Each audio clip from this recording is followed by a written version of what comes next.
You know how you learn about something and it's not just curious to you, but it actually scares you.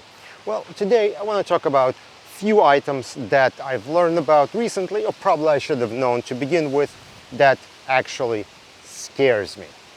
Let's talk about it today. It's the first thing I want to talk about is AI. And it's not the AI itself, it's the decision makers behind the AI.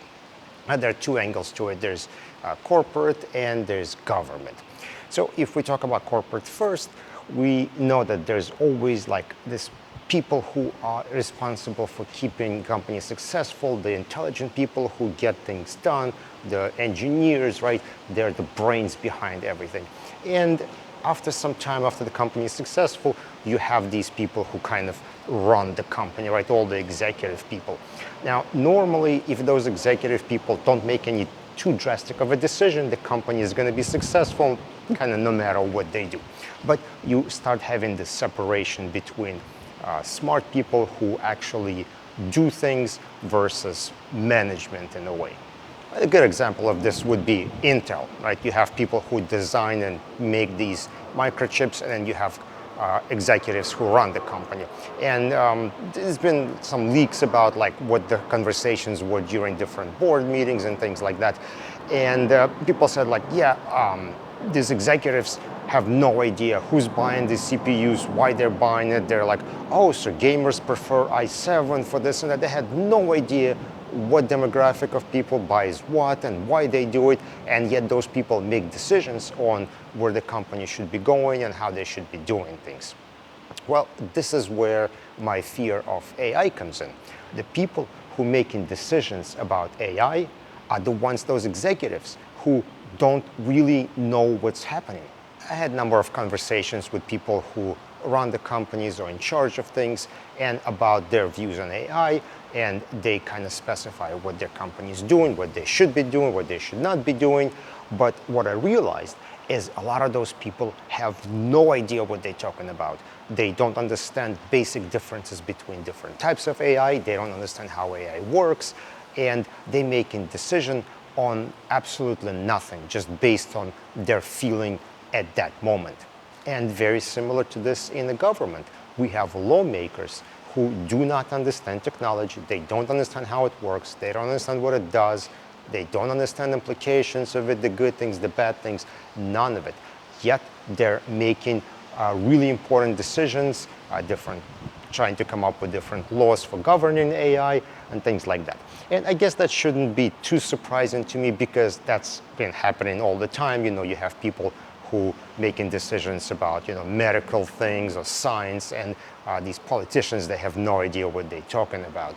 So that probably shouldn't be a surprise to me. But as AI is developing and more people learn about and talk about it, that is something that was very surprising to me, and actually it was scary to me as to how many people who have no idea what they're talking about making decisions about it.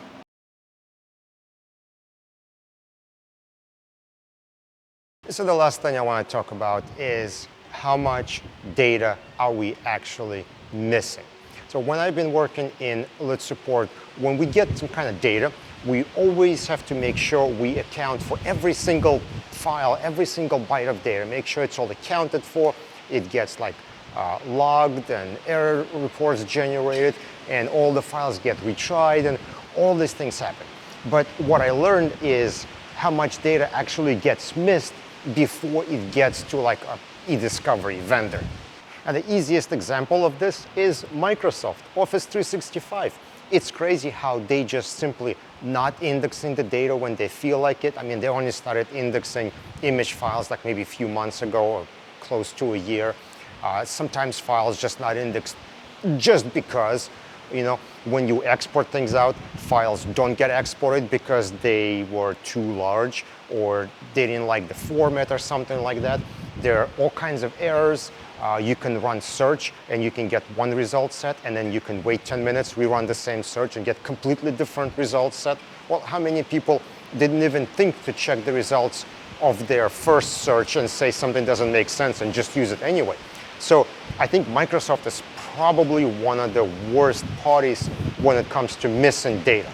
Another issue I see with missing data is missing attachments. A lot of times, path to attachment is simply broken, and the big offender of that would be Google.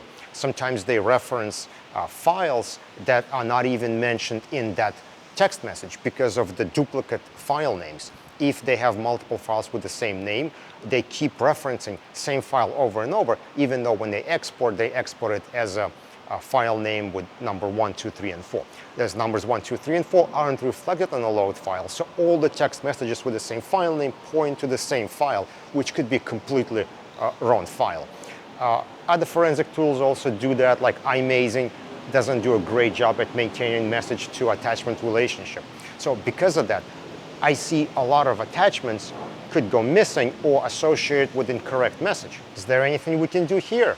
Well, no. I mean, the only thing we can do is basically cover our butts, make sure that you document everything you do, save all the error logs, and then if later point someone comes back and starts questioning you why we don't have this piece of data or why this attachment doesn't work, you're able to backtrack it and figure out if there was a problem somewhere in the process with some other tool and, point your finger at them and say, hey, Google did it, not my fault.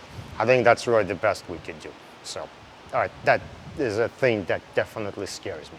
Okay, well, the wind is picking up and that roof does not look to be very stable. So I'm gonna be getting out of here. But what are the things that scare you in e-discovery or forensics? Put it in the comment section below. Don't forget to follow on LinkedIn, subscribe on YouTube, and I will see you on another video.